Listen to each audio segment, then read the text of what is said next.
bit of an Yeah, I hear you echo. well. I hope it's okay. That's no problem. You're hearing me also Okay. well? Yeah, perfect. All right. Yeah, because like I'm still about to invest into a high quality mic, into a high quality camera, because if I'm planning to do that on a continual basis, then I think that would be a good step forward, right? Yeah, Right. definitely. So we're rolling.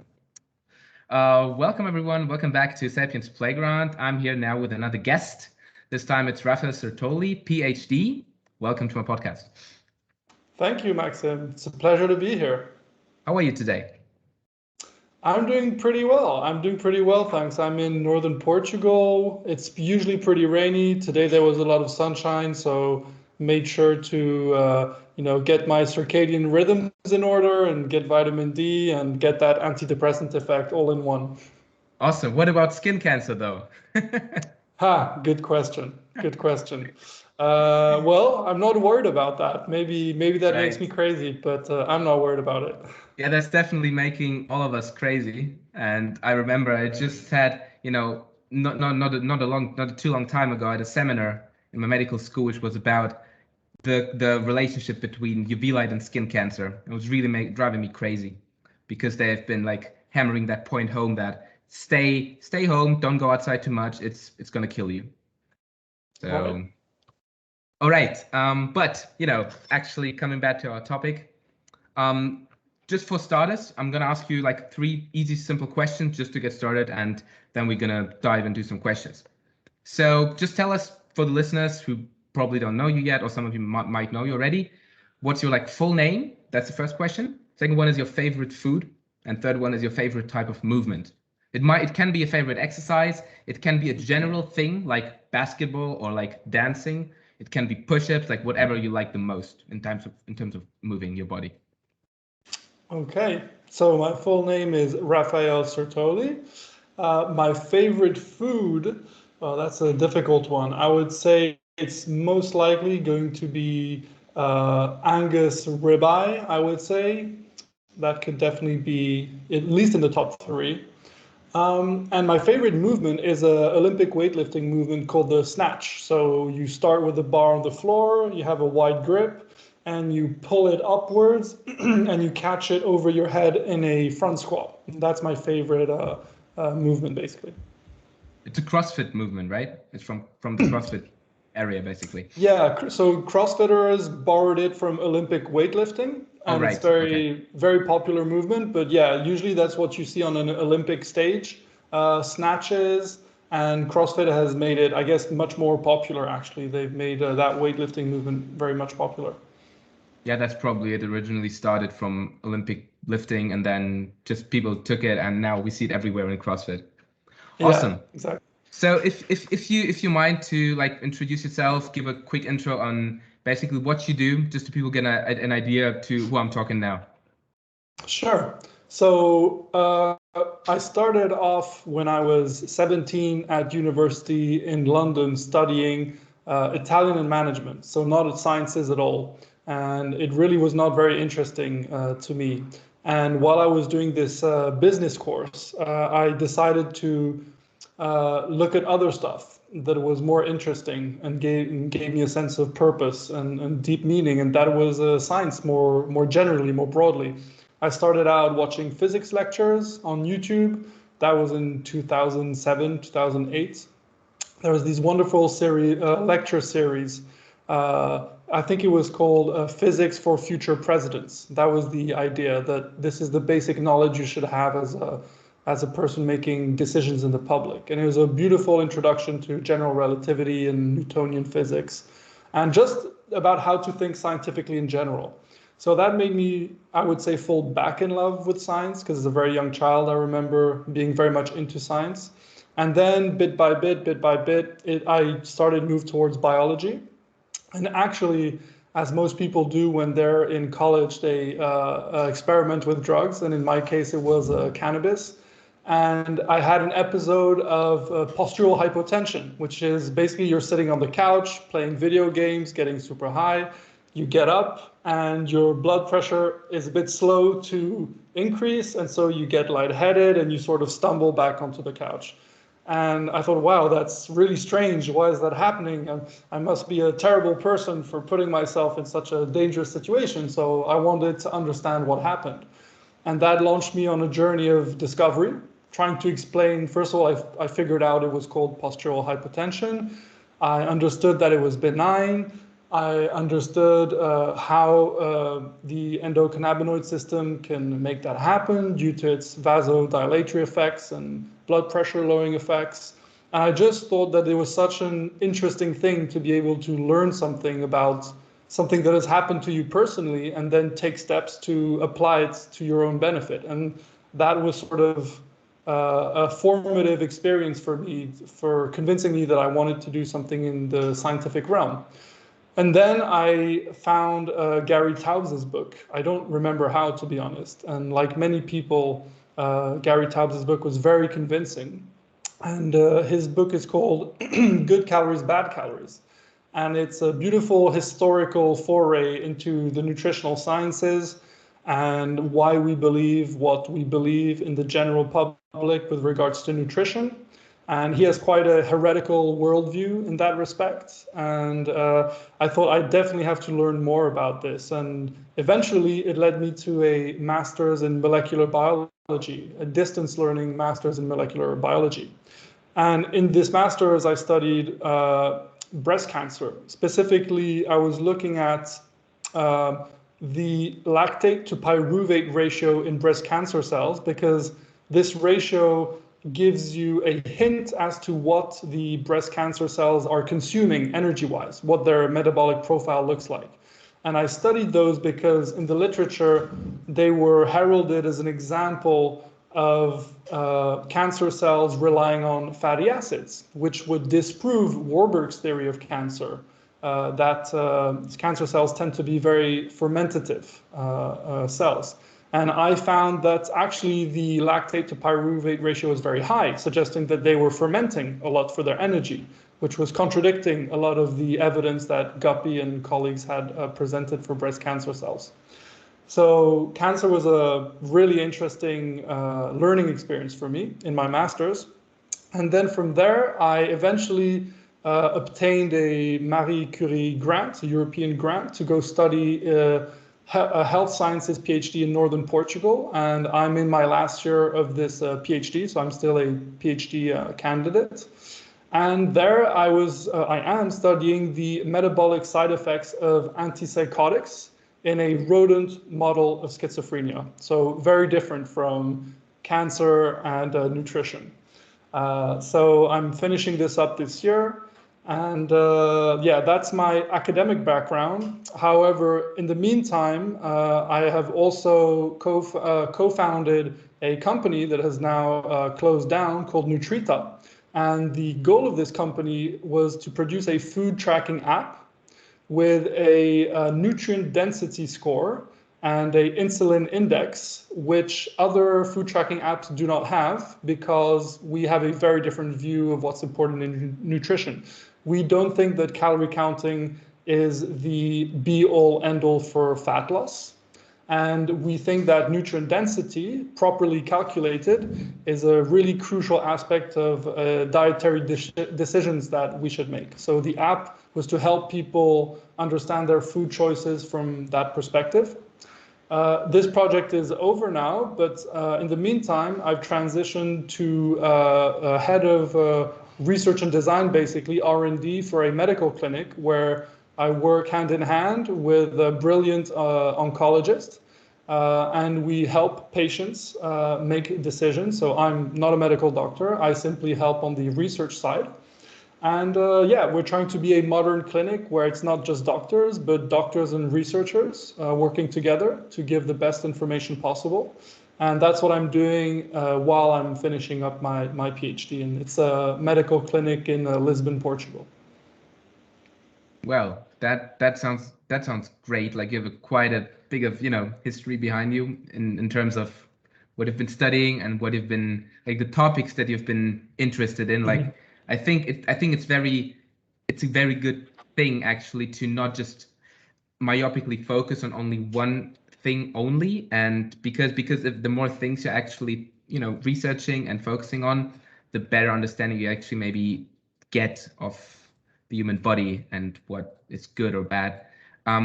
You know, I'm curious what actually happened to that, to your to that Nutrita app thingy. Like, why didn't it actually work out the way you maybe planned it to work? Yeah, that's a great question. It was really a project that was very important for me personally because I was very much frustrated by the fat loss advice and the general nutrition advice that was given. And I thought it's crazy to me there's not an app out there that can calculate a proper nutrient density score, or nutrient completeness score was another name we gave it, because there's a lot of myths surrounding nutrition. For example, people will talk a lot about the vitamin A in carrots, but they're missing the fact that it's not the active version of vitamin A that they're eating. They're eating beta carotene and not transretinol, which is the form your body actually uses in the active form. And people convert it differently, right? Yeah, there are different rates of conversion, but those rates of conversion are pretty low, even though there are differences. And so if you're trying to obtain adequate vitamin A through carrots, that'll be very suboptimal compared to a very small amount of liver, for example, which would enable you to be nutritionally sufficient there. So it's just a quick example to say that there's a lot of low-hanging scientific fruit that apps weren't exploiting properly, and we thought this was a great opportunity for us to make something better. And also the insulin index. It's a really important tool to understand how different foods affect the hormone insulin, which is crucial for fat storing, and insulin resistance, which is at the heart of metabolic syndrome, which itself is the umbrella term for many of the modern chronic diseases that plague so many of us nowadays.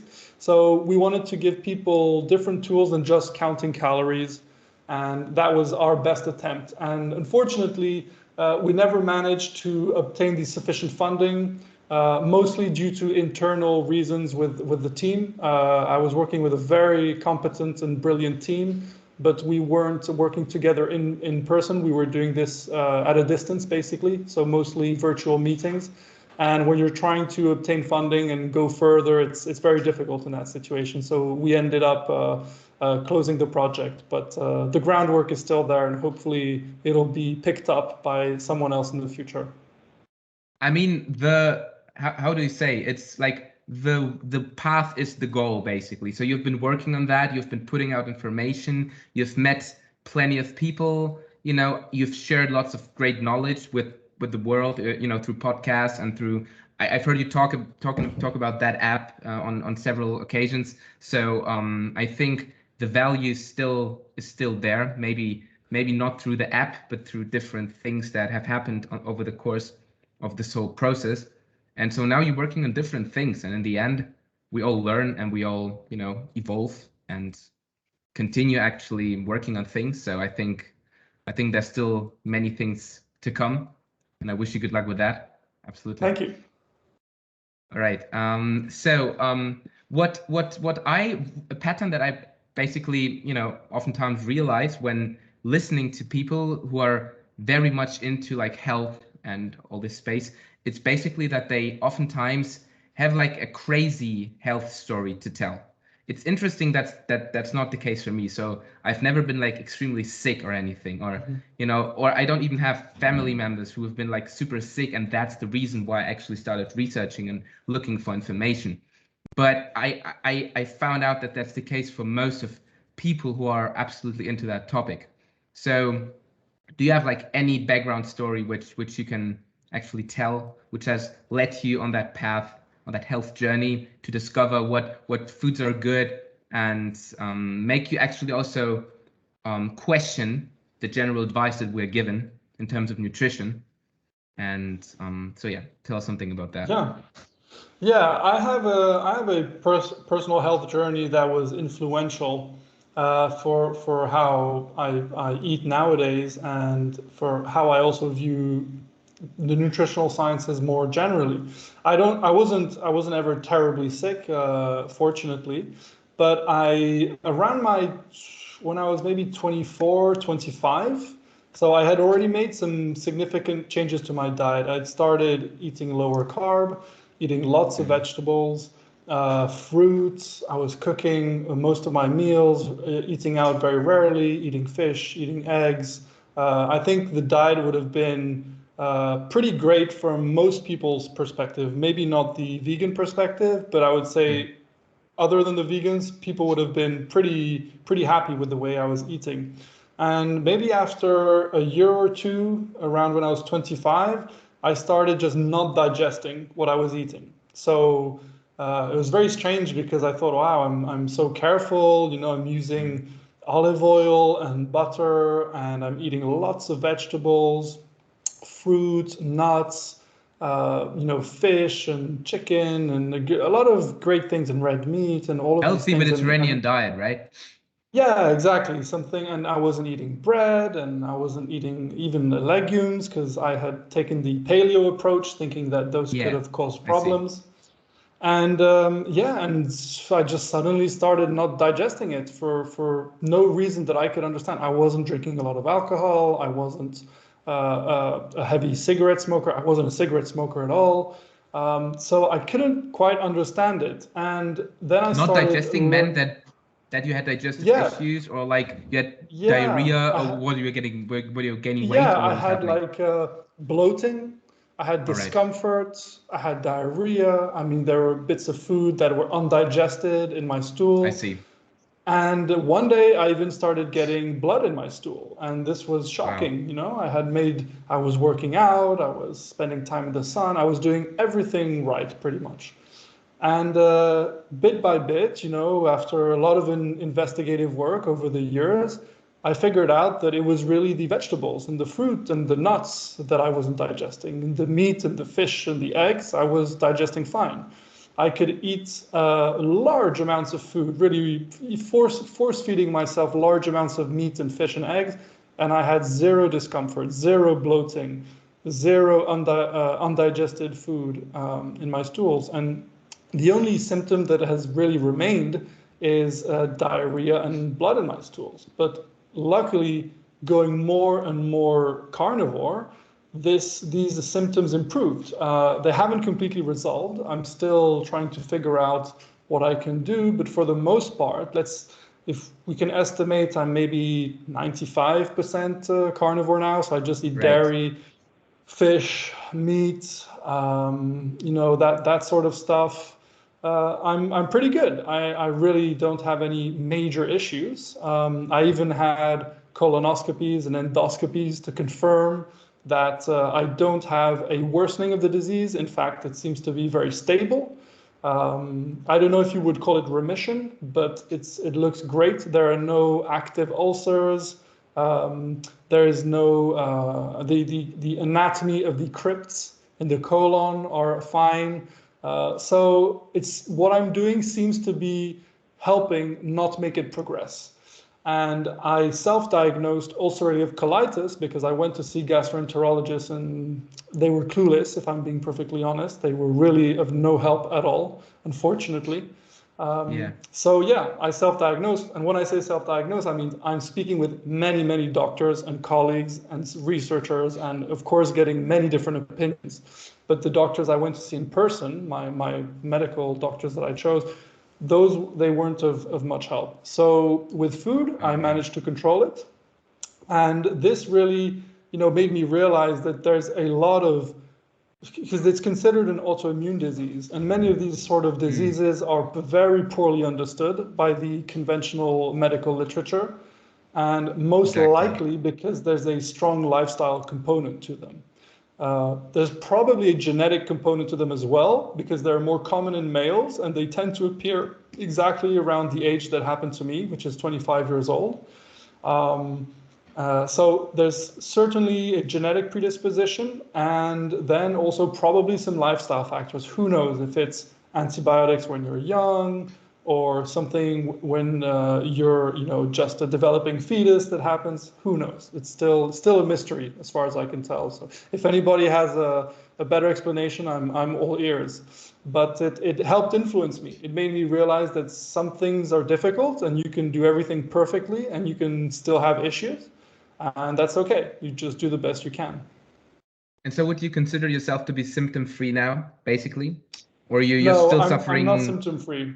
I'm not symptom-free, but it's not having any quality of life impact, which is a Right. really very lucky situation, because I have a friend of mine, Nick Norwitz, which is a Right. brilliant medical student at Harvard, I'm and he also has planning very to talk to serious. him That's one day, great. because he's putting out insane information about Yeah, like all sorts of things. He has a PhD already, right? And now he's attending medical school. yeah, Right. yeah. He's a very It's crazy smart dude. guy, Exactly. very driven, and he's going to do great Absolutely. things.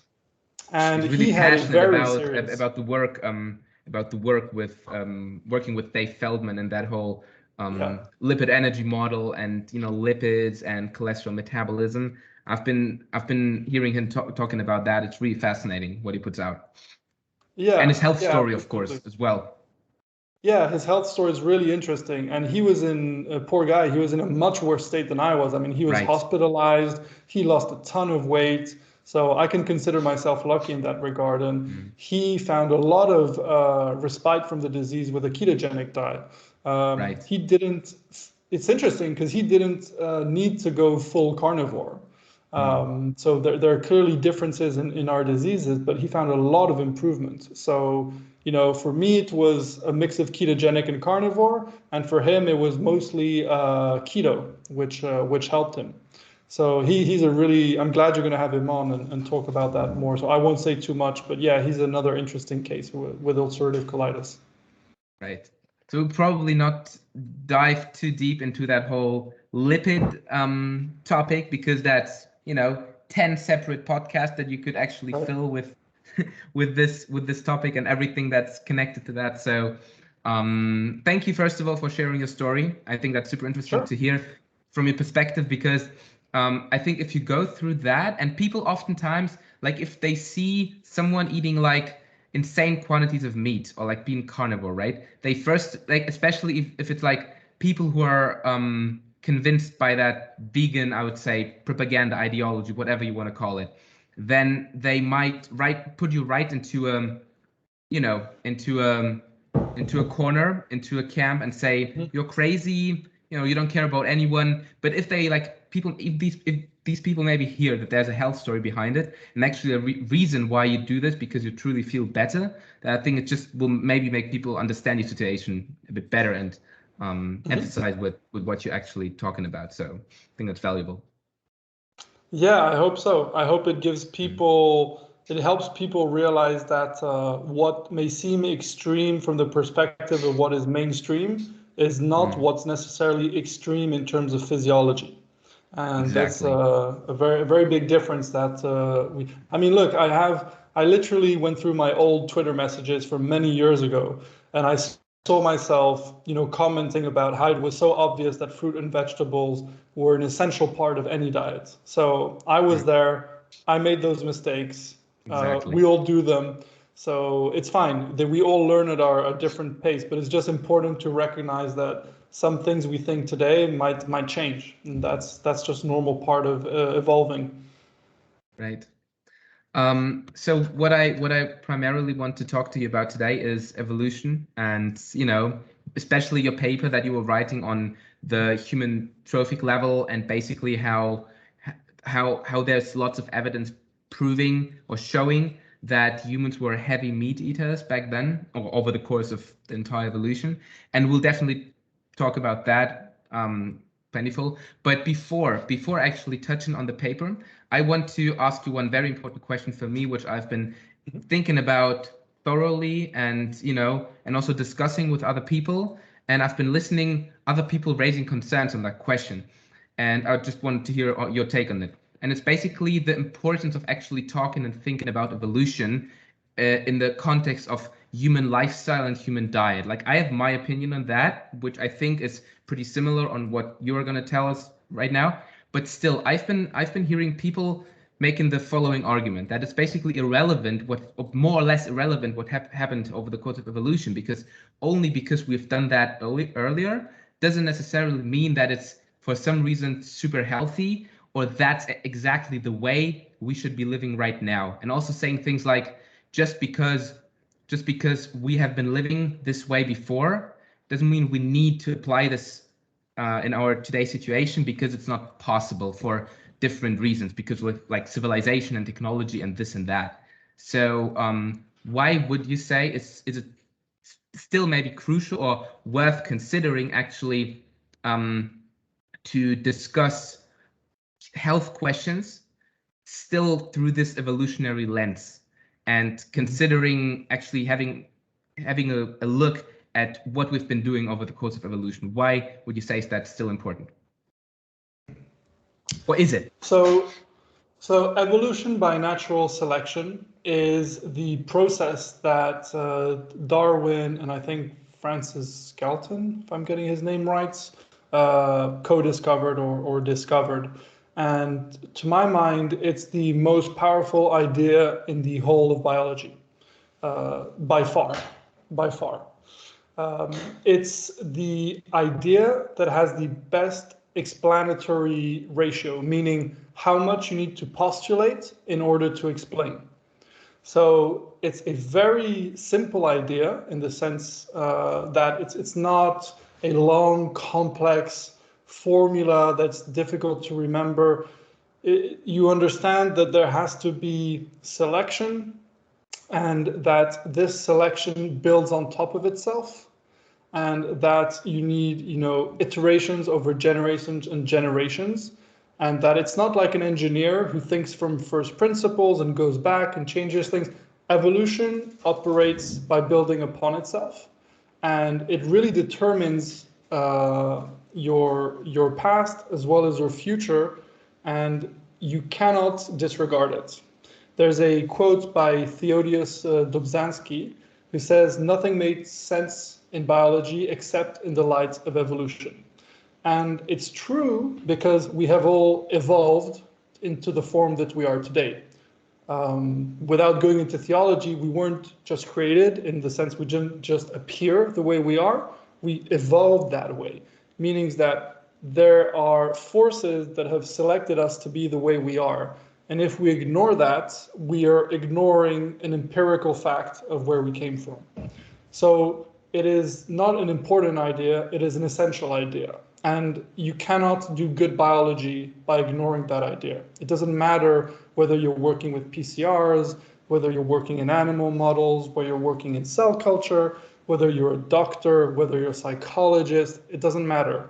Evolution should be the lens through which you understand biology of any species, and that is a categorical statement I'm very happy to defend.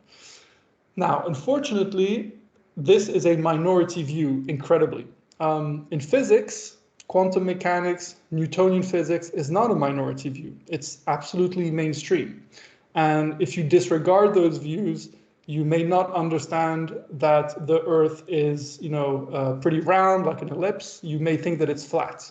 In biology, if you disregard evolution, you will make the same mistakes. You will be no smarter than a new Earth creationist if you do not use this idea. So it is absolutely fundamental. And this is a big problem in medical schools. It's a big problem in academic centers who work in cell cultures. It's a big problem everywhere. And it's even a big problem in the public, who don't understand that things evolve and that we have this past that we cannot disregard. Now, it's true that we live in the times that we live in. They're modern. We cannot go backwards.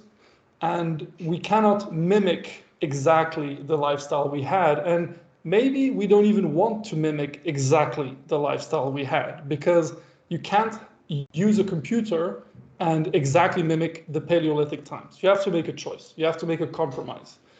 You can use a computer and have the modern benefits of a computer, but you can't pretend that it's not going to come with some consequences. And the game is to understand those consequences and to mitigate them, to gain the benefits of modernity while understanding the past, so that you can find the best compromise that suits you. So what does this mean in practice? It means that it's great to spend time in front of a computer where you're sitting and you're indoors, because it allows you to concentrate, to focus, to access the world's information. That's incredible.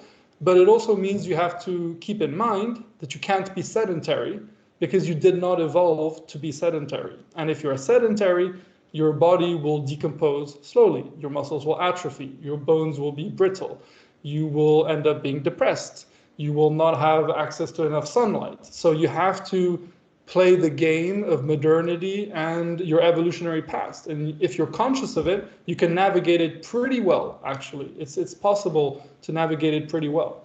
So that's really all that one needs to understand about using this powerful idea, but understanding it's not a game that has to be mimicked, just has to be inspired by. So if we go back to diet for a second, yeah, we don't have woolly mammoths to eat. That's true. That food is not available. Exactly.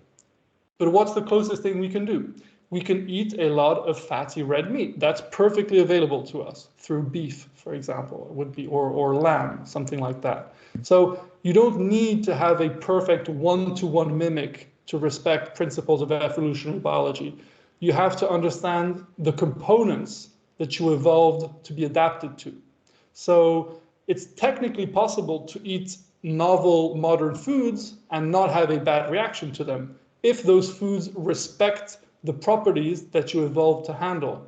But most often you will eat a modern food like refined grain, which you haven't evolved to handle properly.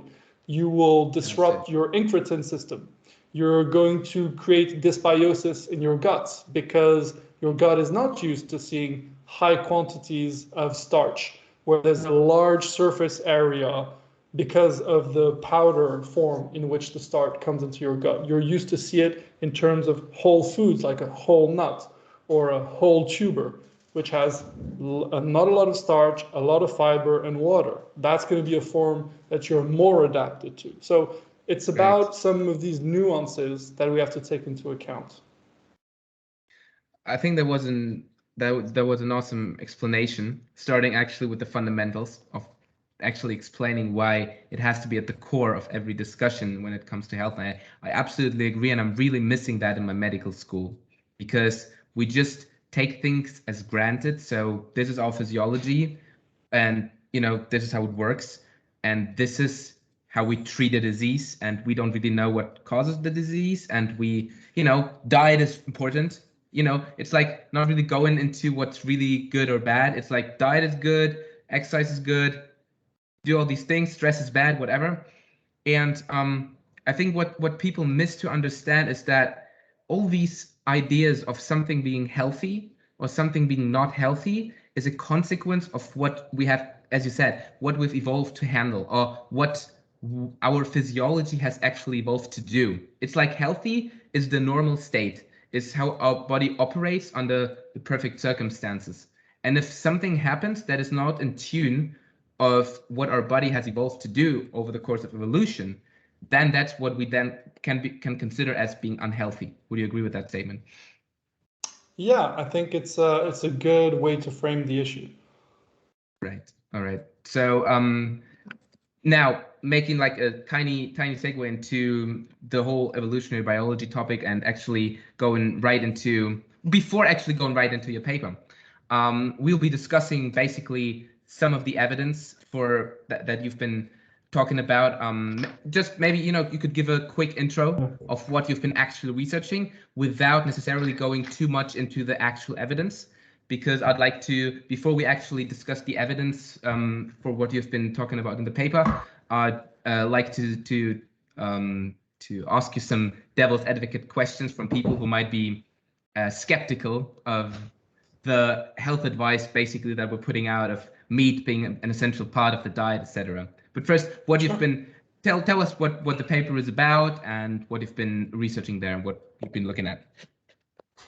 Yes. So this paper is really near and dear to my heart because the first author on it is a good friend of mine called Miki Ben-Dor, and his colleague Ran Barkai. They're at Tel Aviv University, and they are paleoanthropologists, and they have a wonderful breadth of knowledge about basically the climate, the fauna, the flora, and basically what it was to evolve throughout the Pleistocene. So the title of the paper is The Evolution of the Human Trophic Level During the Pleistocene. So a trophic level is basically where we stand in the food web with regards to other animals. And the Pleistocene is the time period, basically, during our recent evolutionary past. So it's an important period because if you go very far back, we're a bit too different to compare to. And if you don't go far back enough, then there's not enough difference with how we are today. So the idea is to identify a period of time which really represents where who we are today has been formed, has been molded. And this was the Pleistocene and the late Pleistocene, basically. So the name isn't important, it's just a period of time that's what's the time period roughly here. To maybe give people an idea of what we're talking about? So it's between, so the earliest is 11,700 years ago. So let's say 12,000 for simplicity. That's basically the start of agriculture. Right. And it goes far back as 2,580,000 years. Okay, so that's actually quite a big time span to actually draw conclusions from. Yeah, exactly. It's the idea is that it represents the time span where we can see us becoming us, right? Because this is what we're interested in. The relevance is about who we are today. Because you could go back to 5 million years and further, but we're less of us and more looking like another species, and it wouldn't be as relevant. So that's the time period we chose. And what we wanted to do with this paper is explore the idea of what did we eat and what does it mean for us today. And usually in paleoanthropology, people have very narrow views in the sense that some people only look at dental wear. Some people only look at the climate back then, or some people only look at the kind of plants that were around. It's very compartmentalized. And so we had a different approach. Miki, Ran, and me together, we decided, okay, let's look at many different lines of evidence. So, I can cite a few just to give you an idea without going into detail. We have things like the stable nitrogen isotope data. So this is basically what our bones are made of. So this is telling you the sort of nitrogen that you have in your bones, and this can tell you what you ate to form those bones. So we looked at stone tools, zooarchaeology. We looked at dental pathology. We looked at behavior. We looked at the acidity of the stomach. We looked at cooking. We looked at the age at which humans are weaned.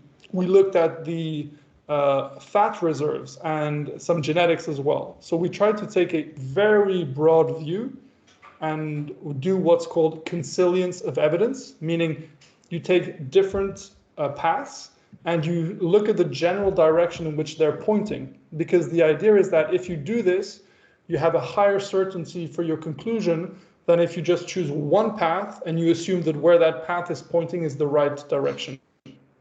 Because depending on the evidence, it's going to be a little more here, the other one a little more there. But if you take the averages of them all, you're going to be led in the right direction, most likely. So that's the approach we took to the paper.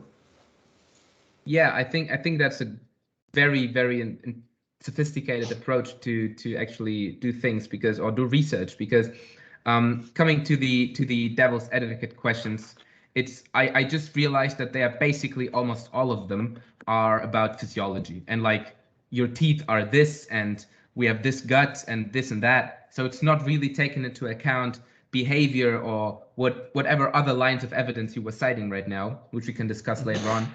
But why? Like I'm just curious. Why do you? I'm very curious about that actually, because it's very interesting. There are like people that are so convinced about, and I've just in my first semester I've had a teacher. I've had a seminar on like I forgot what the exact topic was, but he was saying, I just remember that statement, that he was very confidently stating that human beings were predominantly vegetarians. So there are people that they're very convinced of that notion. And now you're coming with the evidence that we are hypercarnivores. So I'm just curious about where is that discrepancy coming from? Like, it's not just that we have tiny disagreements about things. Is it like more meat or less meat? It's like, no, they're all vegetarians, or we are hypercarnivores eating almost only meat. Like, how is that actually possible? It's crazy to my mind.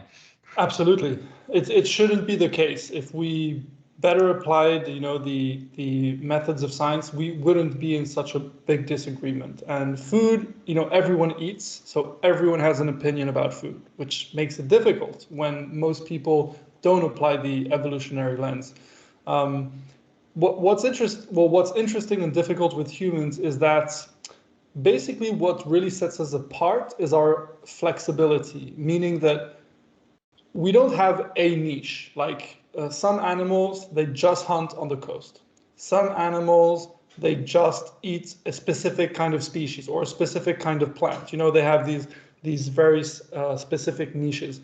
Humans, their specialization is to be generalists, meaning that they can jump from one thing to another. They can pick shellfish on the seashore. They can hunt whales in the ocean. They can gather nuts and fruit. They can catch birds. I mean, it's amazing. They can dig up tubers. They can set traps to have different kinds of animals. They can even domesticate animals to have them hunt for them. I mean, the ability of humans to acquire food is unparalleled. It's amazing. And this makes it really difficult to pin down and to say, okay, humans are this kind of animal. They're carnivores, or they're vegetarians, or they're omnivores, right? And usually what you hear is we're omnivores, because it's kind of intuitive, right? If you say you're omnivores, it means you eat plants, you eat animals, and on a surface level, on a superficial level, that's true. Nobody's going to debate the fact that we eat both plants and animals. I think that's beyond debate. But that's not just what an omnivore is, right? There are technical definitions for these things.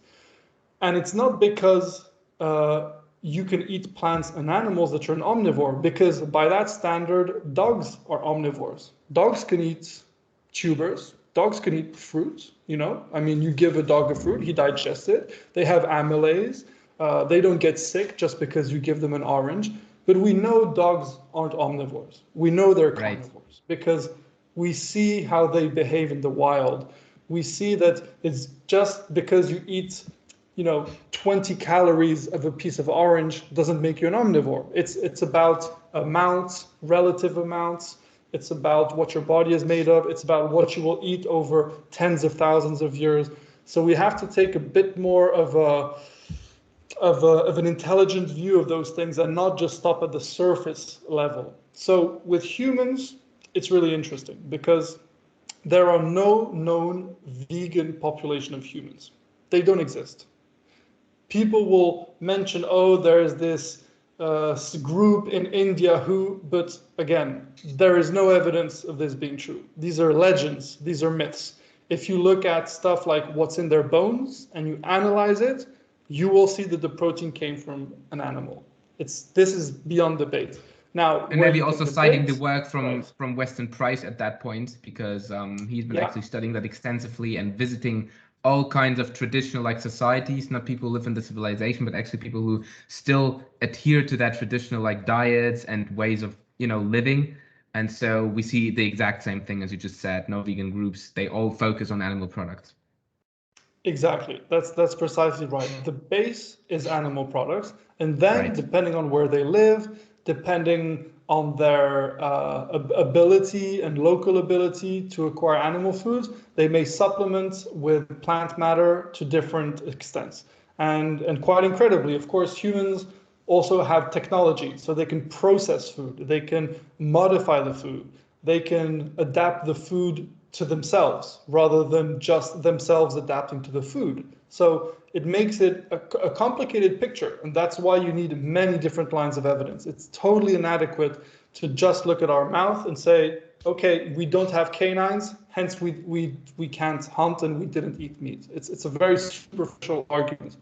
You have to look at what we were doing. For example, scavenging. Scavenging was our first foray into meat because we have the cut marks from tools on bones to show that we weren't great hunters initially. What we did was find prey that had been taken down by lions, for example, or larger predators. And what we could do, we used our brain to find a tool and break the bones apart and access the fat dense and energy dense bone marrow and brains. That's interesting. Which are a very big source of calories. So we were always clever, you know, this is what distinguished us. And we used scavenging as a first approach. And this is also why we have a very high stomach acidity, because when you scavenge food, it starts to rot. It starts to produce bacteria in high amounts. And you have to be able to digest that without getting sick. And the way you do it, in large part, is having a very low pH, a very acidic stomach. In fact, our stomach is, you know, as acidic as the stomach of a vulture, which may surprise people, but that is a fact. You can measure it with a pH meter. It's not a controversial thing to measure. It's not difficult to measure. Absolutely. You can measure it and you can see that. So there's a reason for that, because acid is expensive to produce by the body. Extremely expensive to produce. Yeah. Extremely expensive. And if you understand the evolutionary lens, once again, you say, okay, there must be a reason. The cost is high. What is it giving us? Well, it's allowing us to scavenge food and not get sick. And that's a very good reason to produce a lot of acid. So this is an example of where we use our brains and we have this ability to digest rotting and fermented meats. And this led us to a point where we had enough calories to actually keep developing this intelligence and this technology, where we could also hunt larger prey. And the reason we could hunt larger prey successfully is because when we hunted the larger prey, we had a big reward, much bigger reward than if we just spent our day trying to pick a berry and dig up some tubers, which may be useful as a fallback food or as a supplement, but it's not going to be worth your investment. And for that, you need to hunt as a tribe and use things like spears or atlatls or bows and arrows, or even, you know, rocks and traps and all sorts of different things. And we can take down elephants and woolly mammoths, and we were excellent at that. So we had a great return on investment. I think we're also excellent.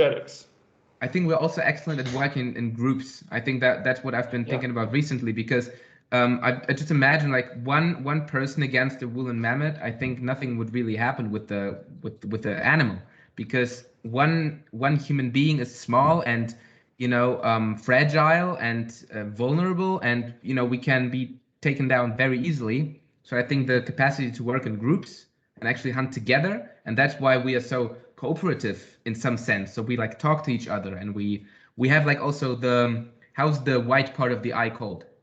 Do you know? Yeah, I don't remember, but you're right. The white part of the eye. Yeah. We can see the eyes moving of the other person. We can see where the person is looking at, so we can focus on some, you know, maybe when we're hunting together, that actually shows that we're maybe hunting in groups. So we can see where the other person, our partner basically, or our other partners are directing their eyes at. So that's very important evidence for that, I think. Yeah, absolutely. We're highly cooperative. We're highly social. We develop language, which is a great tool if you want to explain what you're doing and help others understand what you're going to do. So you can coordinate better than other species. So there's so much evidence for it. Like, these are good behavioral examples that you gave, and even physiological examples with the white of the eyes.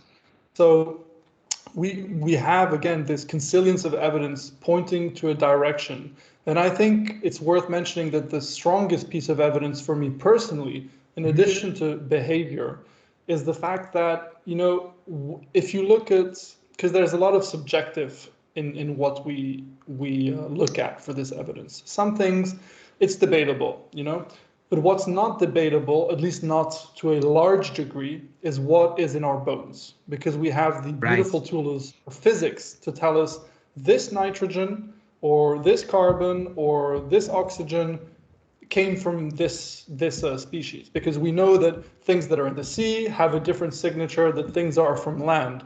And the reason is because things that are on the land eat grasses, and grasses have different, carbons, basically isotopes. They're called versions of carbon. That's something that lives in the sea because they're in different environments and they have different forms of those carbons. So by adding these up and looking at the ratios of those different isotopes, we can get a pretty good picture, not only a qualitative picture in terms of where these things came from, but also a quantitative picture in terms of how much of these things we consumed. And this is very different than the evidence, for example, from dental calculus or dental wear, which are qualitative pieces of evidence and not quantitative pieces of evidence. And if you're going to make a claim like we have, where we give a threshold number for an amount of calories coming from animals versus plants, which in our case is 70% or more calories coming from animals, you need a reliable and robust quantitative measure for that. And that's what, in large part, is supplied by the stable isotope data. And so what does that stable isotope data basically shows us? So you've been telling that it gives us an idea of where the food was coming from that we're basically eating by looking at the carbon isotopes in our bones. Is like, did I understand it correctly? Okay. And now so what's basically the conclusion that, or the estimation that we can the estimated conclusion that we can actually draw from that? Like, we obviously cannot exactly say what exact foods we're eating, but we can get a pretty damn actually good idea of what that might be. Yeah, so nitrogen 15, so it's the isotope that is measured in human fossil collagen residues, and it's the most extensively used method for determining this trophic level that I was talking about initially in the last 50,000 years. So it's really useful because these things decay at a certain rate. And so if you know the rate of decay, and you can actually back calculate, when this was around, basically. So it's really useful. It gives you a timeline. It gives you a quantitative measure. It's really useful. And every study that's been done on this shows that humans were highly carnivorous until very late before the appearance of agriculture. And we weren't just highly carnivorous. We were as carnivorous, if not more than wolves. And this is, when I learned this at first, I was shocked. I really wouldn't have guessed this. But it's as much as a fact as you can have with these physics measures. So, the method isn't perfect. I don't want to give the idea that there's not things that, for example, you can't use this to assess how much plants were eaten, unfortunately. So you can't make a direct comparison with plants, but you can say that this came from sea animals, or this came from land animals, and there was this much amount in it. So it's still very useful, but it does have limitations. And what's interesting is you can use it with present groups that exist today, and you can look at their bones and say, okay, if our method is correct and we're using it to infer information from the past, let's confirm it with bones that exist today. And when we do that, we see that it's highly reliable, meaning that, because we can check what people eat today, right? That's our control, essentially. Yes. And if we use that, we can say, okay, this method is valid, right? Within this range, there's always a range of error. And then it makes us more confident about what we find in the past. Oh yeah. I think that's an amazing line of evidence here, which is, I think, one of the more reliable ones. And like we've been touching on Max some. Planck Institute, by the way. Awesome. Yeah, and I'll definitely put a link to that paper, because I would advise anyone who has an interest in science and likes maybe reading papers, or is interested in maybe our background, evolutionary biology, to read that paper. I found it very interesting to go through the lines of evidence. And maybe just, I think for some reason, I believe that people are very interested in, physiological evidence in some sense, because it's like what you can observe and what people oftentimes talk about. And this is a good segue to the devil's advocate questions, because we can at the same time discuss the actual physiological pro and con when it comes to these arguments.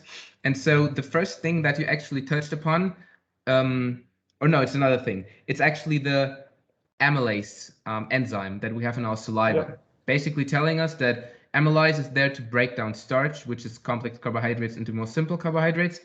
And so that's basically evidence that we're eating lots of starch, and starch is in plants, so we must have eaten a lot of plants. That's basically the argument. And then there was one thing in like I didn't quite understand, but maybe you can elaborate on that. It's like multiplying whatever that was, gene locus or something like that, and so that we have more like amylase that we actually were having before. And so that's they use as an additional argument to prove that hypothesis. Right. So the salivary amylase, meaning the amylase enzyme that you have in your saliva, helps us degrade starch into glucose, basically. Right. And it's something we have and we've evolved, and we've obviously had some use for it because we have a higher number of copies. It went from 2 to 15. Yes, that was what I was talking about. So it went from 2 to 15, and it's the AMY1 gene to be exact. So the hypothesis was that which you just explained, which is very well stated, and it's a totally reasonable hypothesis. And when we looked for evidence for it, we would say, okay, a prediction of this hypothesis would be that people with a higher number of copies, because it varies between people who have a different amount of amylase activity, we're going to see a better handling of starch in their diet. And better handling of starch could be seen in metabolic responses, for example. When this was tested at a population level, we saw that it was not predictive of, for example, reduced rates of diabetes or lower blood sugar levels or lower insulin levels. So the hypothesis failed to predict what we see empirically. So that's a first thing. Second of all, there's a timeline issue. The number of copies doesn't fit the timeline we would expect it to. So basically, you have a causality issue because it appears earlier than it should have, essentially. So we have a timeline issue and we have the physiology issue with the AMY1 gene. Now, it's not clear what it's doing. I think this is still an open question. Why do we have more copies? It's an interesting mystery, but it doesn't seem to be related to the amount of starch we consume, neither in terms of the timeline and neither in terms of modern experiments in human populations nowadays showing that they provide some sort of advantage or benefit. So this was something that is often brought up, but I'm always surprised by the fact that people take the hypothesis as being true a priori without checking the actual results that have been used to test it. So there are some studies which initially said, oh, it seems to improve, lower the rates of diabetes. But when more recent papers came out with higher precision molecular methods, the correlations disappeared and they were non-statistically significant. And that's fine. We come out with better methods and we can disconfirm hypotheses. So yeah, I think this is not good evidence for us being starch eaters.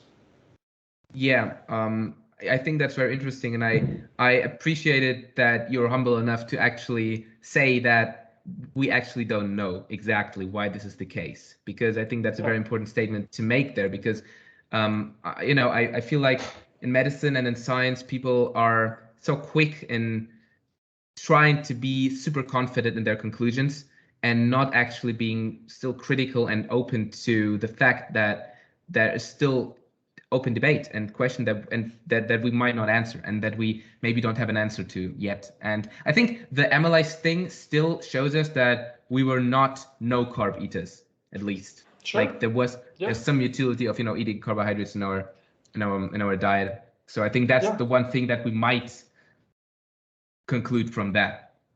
Okay. Yeah, I mean, genes have, I'll just make a very quick last point on it. So there's this concept that's called pleiotropic effects. And pleiotropic effects means the genes have many different roles.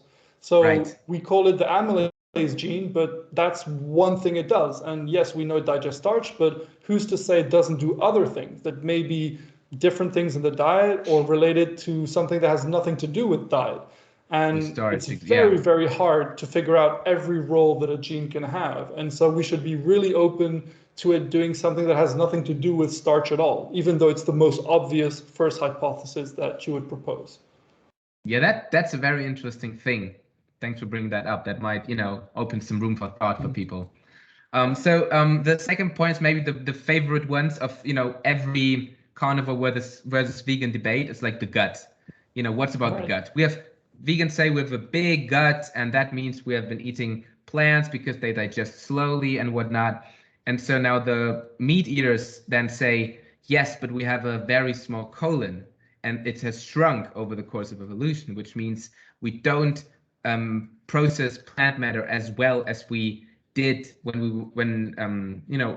compared to the primates that we've basically evolved from, in some sense, if that's fair to say. So what's your point on the gut morphology and basically on what the gut tells us on how we've evolved to eat? Yeah, so if we look at chimpanzees, which are clearly eating a lot of fruit specifically and a lot of plant matter, we have radically different morphologies. So the relative sizes are very different. We have, and these terms are a bit confusing because scientists are terrible at naming things, but we have longer small intestines and shorter large intestines. So we have a gut morphology that's typical of carnivores because carnivores don't need to ferment things as much. If you're fermenting things, you're going to have maybe multiple rumens, multiple gut compartments for things to ferment, like in a cow, for example. But humans don't have much need for that. What they're doing is principally, through pepsin and trypsin, digesting, protein and then bile salts for the fat. And this is happening, in the small intestines, basically. And the larger intestines has a more minor role. And the colon, like you mentioned, is really, really small compared to a lot of other animals that clearly eat much more plants than we do. So we have a very typical carnivore gut morphology that screams specialization in that respect. So again, it doesn't mean we can't consume plants. We can, absolutely. But we're not going to have much use for fiber specifically. So fruit, which is high in sugar or high in fat, if we're thinking of an avocado, that's relatively low in fiber. Right. Or tubers that are high in starch and not too high in fiber. Those will be more useful to us. But the very fibrous leafy greens that are so often, heralded as the paragon of a good diet, there's not much energy that you can derive from them. And even the nutrients, it certainly has useful nutrition, but relative to meat, it's very minor. And a lot of the nutrients are not in the active form or going to be bound by phytates or other molecules which make them not very bioavailable. So we have a very limited ability to extract energy from fiber. In fact, looking at some calculations, I mean, if you were to be very, very, very generous, and probably wrong in my opinion, you could say that it's probably just under 10% that you can extract of your total caloric needs, but most likely, I think it's under 5%. And that's not surprising for a carnivore. It's what you would predict.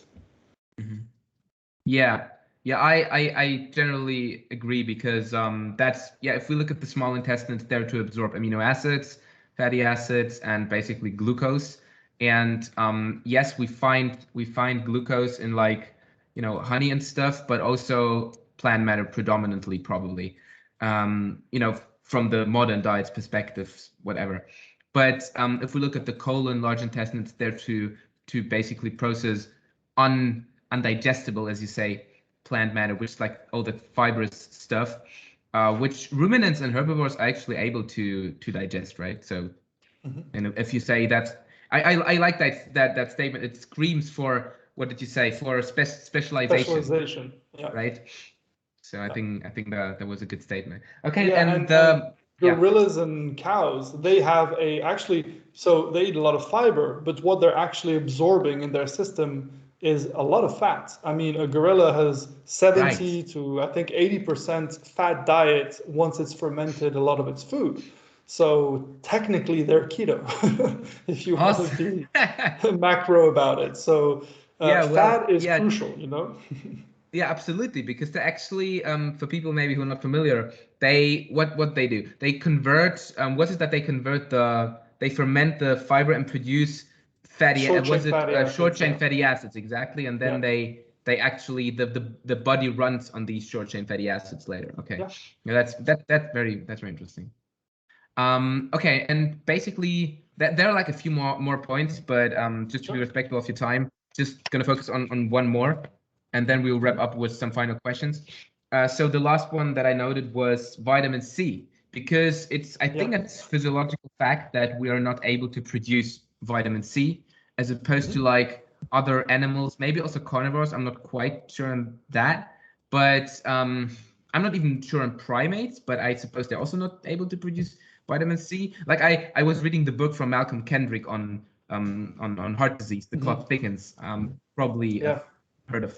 Yeah, exactly. And so he was stating that he was actually talking about it in conjunction with lipoprotein little a, that vitamins that the production of lipoprotein little a was kind of a reaction to the loss of production of vitamin C that might be of evolutionary advantage to lipoprotein little a.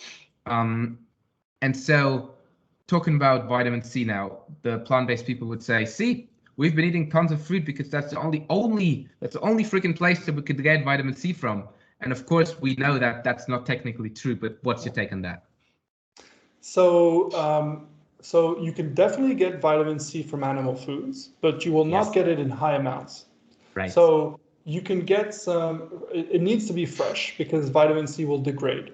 And usually if you're hunting your food, well, you eat it fresh. That's what we would have done throughout our evolution.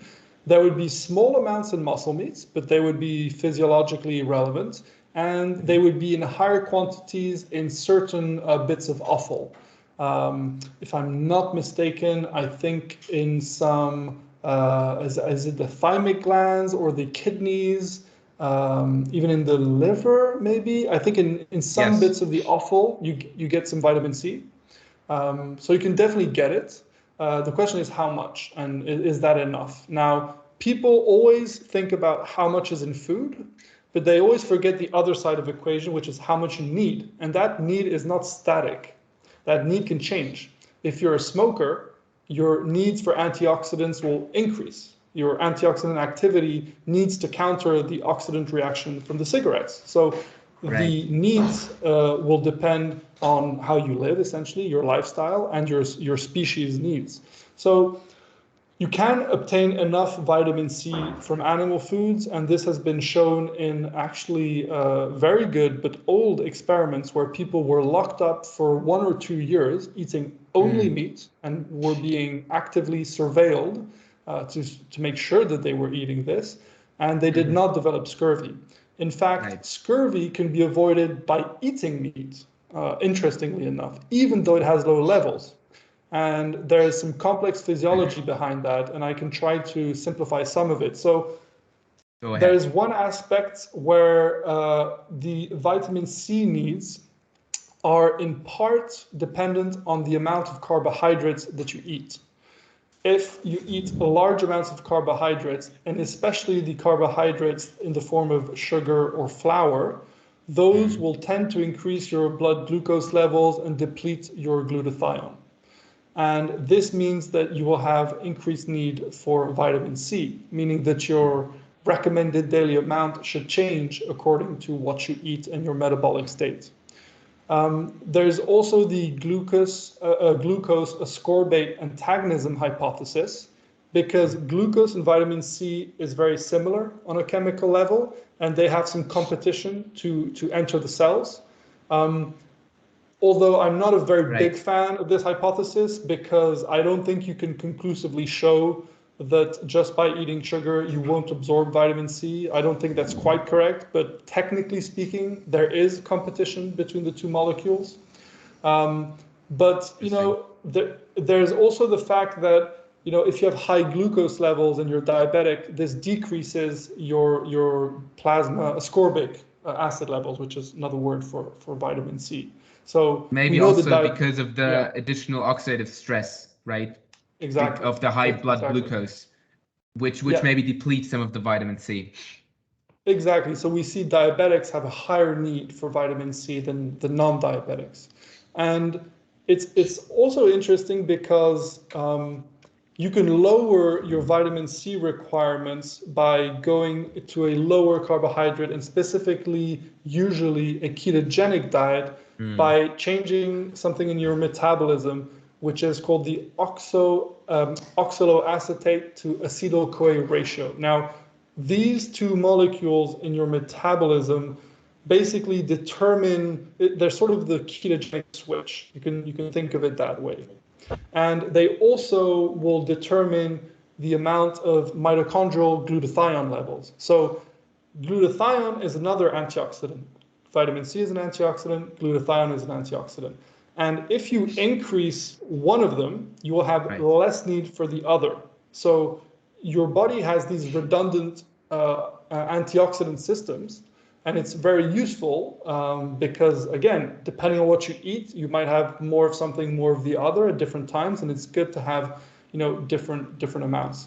So depending on the amount of glutathione you have, you can recycle vitamin C because vitamin C gets oxidized and then it can get reduced and so on and so forth. Ketogenic diets also increase uric acid, which a lot of people, especially doctors, will hear this, oh, this is terrible, but uric acid is bad. Right, exactly. It's a major antioxidant in human serum, and it can spare vitamin C. So we've got different examples of how the vitamin C need can be reduced depending on your metabolic state, depending on the oxidant activity going on. And interestingly, in meat, you've got a lot of carnitine. Carnitine is named after carne, which in Italian means meat. And so because it's used to synthesize vitamin C, this is probably why people who have scurvy can be cured, which scurvy is a lack of vitamin C, it's a vitamin C deficiency, get more carnitine and thus can synthesize more vitamin C. So you have different aspects of meat and metabolic effects that change the amount of vitamin C you need. And forget the complicated biochemistry. We see people on all meat diets who don't develop scurvy. And that is the only evidence you need to understand, not that vitamin C is an essential, but that you can lower your vitamin C needs to the point where you will not develop scurvy and you can essentially have a healthy antioxidant level in your body. So if you want to be on the safe side, have a bit of lemon on your carnivore diet, that's no problem, or have a vitamin C tablet, especially in winter when you have viral infections going around, it's fine. But you will not be deficient in vitamin C by default on a carnivore diet. And I think this is something that medical science and especially nutritional sciences and dietitians need to get updated on because it's a very crucial point. Right, and especially if you include organ meats in your diet, as you say, like there are many organ meats that are particularly rich in vitamin C, like especially liver. I've been checking the vitamin C content in liver, and it's pretty damn high. Like on a gram-to-gram basis, it was partly even higher than some of the fruits that get recommended for vitamin C. Like organ meats are a good source of vitamin C. It's not that fruit is the king. Like there are definitely other animal sources even which are decent sources of vitamin C. It's pretty impressive. Yeah, and it's a big deal it's a big topic of discussion in the carnivore world because some people say offal is if you don't have offal, you have a bad carnivore diet, and other people say no, it's not essential. And I think it's an interesting debate as a precautionary principle, and simply because they're nutrient dense in general, I would say include them, but I would not discourage someone of going on a carnivore diet if they absolutely hate offal and are not going to eat it. I would still say go ahead and just be smart about it, see how you feel, see if you have any signs of deficiencies. And if you do, then take action either with a supplement or with lemon juice or with a piece of fruit or something. But it's not an issue. I've yet to see a case report published showing a case of scurvy from a carnivore diet. And if it's there, please send it to me because I would love to see it. Yeah. So the thing about organ meats, I think there are like two interesting points which I find very interesting. Like the first one is just the idea of actually using the entire animal, right? So not just eating only the meat parts, but actually using all of it, like all the parts, and appreciating, that it's actually a life lost in some sense, and that Absolutely. actually using it, I just find that mentally satisfying in some sense. Yeah, I'm the same way. That's how I see it. And when the butchers trim off the fat, it makes me sad, and I ask them to give it to me. Right. And so then the second thing is just the idea that maybe there's something in these organs, because every organ is like a compartment of a machinery, like which does so many also different things. And there's not just micronutrients and macronutrients. Maybe there's things that we don't even aware of yet, which have a very valuable function in our body. And so I think just appreciating that might also give us some, encourage people to just include in their diet. I'm a big fan of doing that. Sure. Right. I was about to still ask if it's still fair to conclude that the fact that we lost the ability to synthesize vitamin C, do you still think that it's fair to consider that as somewhat of a proof from the evolutionary viewpoint that we might have received enough vitamin C from our diet so that we actually lost that ability to synthesize? Would that be a valuable conclusion to draw from it? Yeah, I think that's reasonable. If there's a lack of selective pressure, then and you can obtain it through your environment, then the requirement for synthesis is removed essentially. Right. All right. So like everyone who is interested in diving deeper in the lines of evidence regarding what we've been eating, then I'll definitely leave a link to that paper and make sure to check it out. And so now coming to some of the finishing questions, I've been asking my audience to maybe like send me some question that they might ask you, they might be interested in. And one of them, hold up, let me actually find it. One of them basically was, what are the current viewpoints on ketogenic diets for women? What's your take on that? Do you think it's good, bad? Is it something you would recommend, or rather not? Yeah, I think women like men, we're the same species, and ketogenic diets are entirely species appropriate for men and for women. In fact, there's even studies showing that women who went on a ketogenic diet doubled the quantity of fat in their breast milk, which is a sign of high quality breast milk. And it's interesting because ketogenic diets are often warned, given a big warning to pregnant women or women who are breastfeeding, when in fact, if you look at the physiological outcomes that are very important for the children, it's only going in the favor of the ketogenic diet. Now, of course, people think of keto as a fat loss diet and they will calorie restrict, and you shouldn't calorie restrict purposely when feeding a child, but leaving aside the inappropriate caloric intake, the macronutrient composition, which is making ketones, is entirely appropriate for women and possibly better than a non-ketogenic diet. I mean, that's still debatable, but it's certainly not out of the question. And also maybe for the fetus, right? Like it's basically, I think there was some very interesting aspects in physiology, especially in brain physiology, in the fetus and also in the newborn, basically, that they use the ketones in brain development. And also, newborns, they pretty quickly like that, they're in ketosis. So I think being afraid of ketones for some reason, like harming the fetus, is also like somewhat of a myth. Yeah, I mean, it's interesting because a infant that is being fed breast milk, let's say for the first 2 years of its life, as is perfectly normal, is technically eating a carnivore ketogenic diet. There's no way around that. Right. The fact that it is a 40% lactose, people say, well, those aren't ketogenic macronutrients, but the definition of a ketogenic diet is not a macronutrient composition, it is the production of ketones. And babies produce ketones with a 40% lactose diet and with a 50% fat diet, which has a lot of medium chain triglycerides like lauric acid, capric acid, and these ketones actually, if you trace the carbons in the ketones, they go to the synthesis of cholesterol and lipids in the brain. And the brain, as you know, is really a big part of where the energy is going, because we need to make those big brains that so characterize humans. Okay, awesome.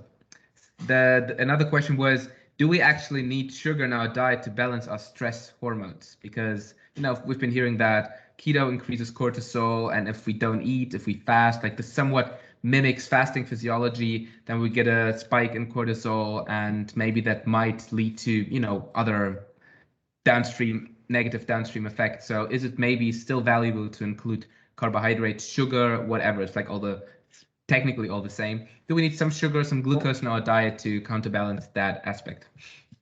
So the only two technically essential macronutrients are protein and fats. Carbohydrates are not an essential macronutrient. There is a zero requirement of dietary carbohydrates. Of course, your brain uses glucose, but your liver in combination with your fat and your liver work together to produce all of the glucose you will ever need. So there's absolutely no need for that. And the only thing that's stressful about a ketogenic diet is the social pressure for a lot of people. That can be quite stressful. When you do something that no one does, that is indeed stressful. There's a transient increase in cortisol when you first go on a ketogenic diet, and the reason is very simple. Cortisol liberates fat from your fat tissue, and that is what your body is learning to do when so it's a normal, healthy transition. It gives you energy precisely because you're weaning yourself off of a glycolytic metabolism, and you have a nice kick from the cortisol that also liberates fat, so you can start relying on more. And then the cortisol normalizes, and even if your cortisol is high in the blood, what matters is how it interacts with the receptors, and those down-regulate according to what your body needs. So there's nothing to worry about. Sugar will not make you a less stressed person. If anything, it will maybe do the opposite. Right. Like, and that's like the reason why people oftentimes start a ketogenic diet is for the mental aspect of it and how they mentally feel. So I think we can all confidently agree upon that you can be perfectly healthy with 0 grams of carbohydrates in your diet. Although I think it's still a matter of personal preference. So if you still feel that if you just don't feel well with 0 carb, then include some and include more if you feel that you need more. If you're an athlete, you can allow yourself to eat more of them, right? Because especially you for athletes. empty your glycogen stores, you empty them regularly, and you don't have the metabolic damage that might happen. Yeah, I mean, I do CrossFit, and I've done it on a basically close to 0 carb diet, meaning I only get them from, a bit of dairy and like a slice of fruit here, so virtually 0. And I haven't personally noticed a big difference in my performance, but I'm not a top level athlete. So maybe some people will say they feel a difference, and it's still an open question. I don't think there's a conclusive evidence either way. It's really interesting question, and we'll see. Hopefully someone will bring some clarity to that in the next years.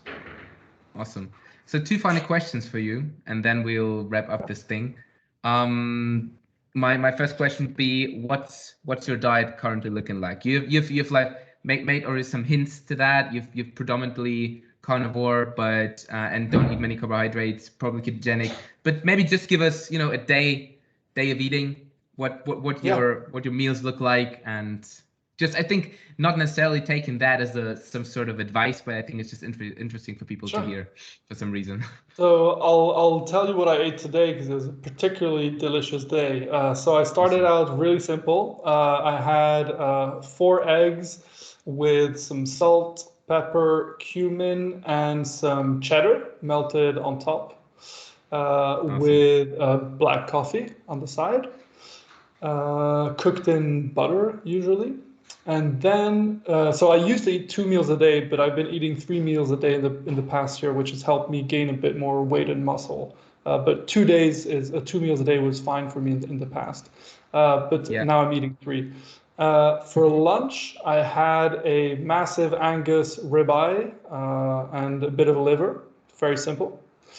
And for dinner, my fiance, who's an amazing cook, prepared a Portuguese codfish recipe. So it's just a plain white fish with some potatoes, some liver, some garlic, some parsley, and then the spices were paprika, pepper, cumin, and we had a couple of eggs on it as well. And all of this ends up being cooked in the oven with some olive oil. And yeah, it was amazing. Awesome. Well, it sounds really good. So I'm hearing that you're including some plants, in form of spices and olive oil. But aside from that, do you eat any, like, I would say real, whatever that means, plants, like vegetables, fruits, tubers, whatever? Yeah, I will steal a bite of like papaya or have 1 or 2 slices of oranges. Basically, if I don't have a lot of fiber, I'm fine. I had honey. I often have honey with yogurt, for example, or with a heavy cream. So I like honey because, I mean, even if you have a couple of spoons of honey, you're still ketogenic with the way I eat, and it's, delicious. So yeah, I can have my little, a bit of parsley and herbs and stuff. It makes no difference to me. I have no reaction to that, so I'm fine. It just brings a lot of taste, and that's great. Yeah, absolutely. Do you eat any of your meals raw, or any of your products raw? Have you ever, like, tried raw eggs, raw meats, raw organs, something like that? Yeah, I love. So if it depends how fresh it is. If you have, for example, if you go to the butcher and he processes the meat in front of you, then raw beef is wonderful. I love tartare. It's a French specialty. So you just have some vinegar, some salt, some egg yolk in it, and I love that. I can eat like a kilo of that easy. It's delicious, and it's very, very easy to digest.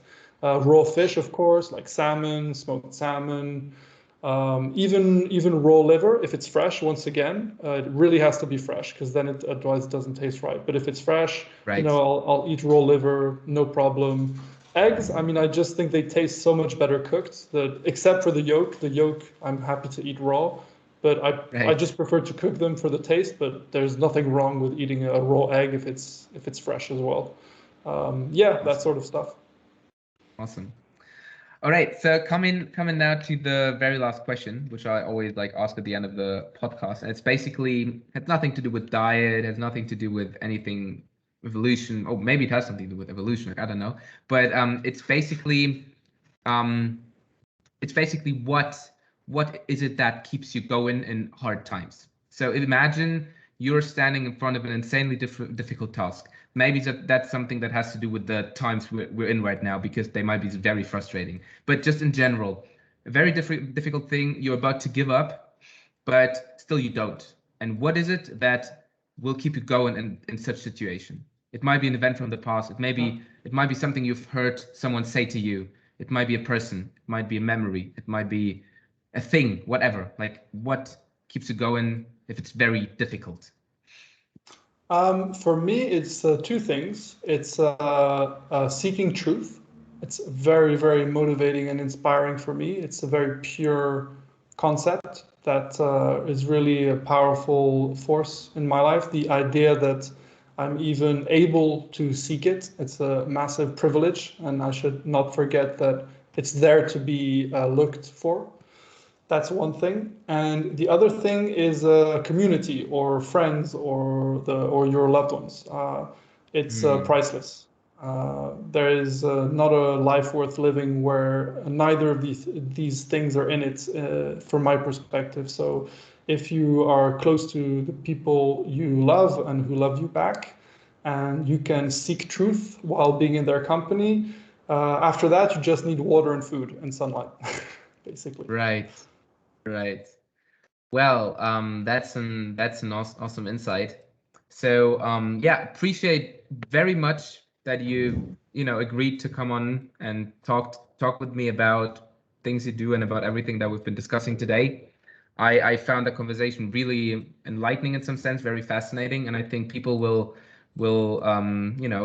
receive a lot of value from what you've shared today. So thank you very much for what you just said, for seeking truth, for trying your best to actually look at the world through an evolutionary lens and trying to provide some honest and some truthful value to the world and basically to the people. And I think that's very important nowadays because people are oftentimes have other interests in mind. And if you're driven by seeking the truth, then I think people will recognize that and will appreciate that a lot.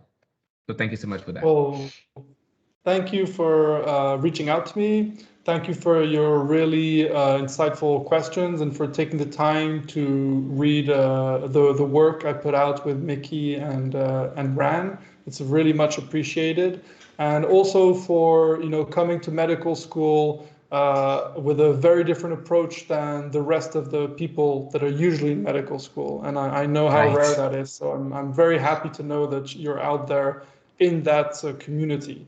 So it gives me hope that there are other people out there doing some good. So thank you. Yeah, I'm trying my best to spread the word, right? So thanks again. It's my pleasure to having you on. That's awesome. And good luck with the podcast. Thanks so much.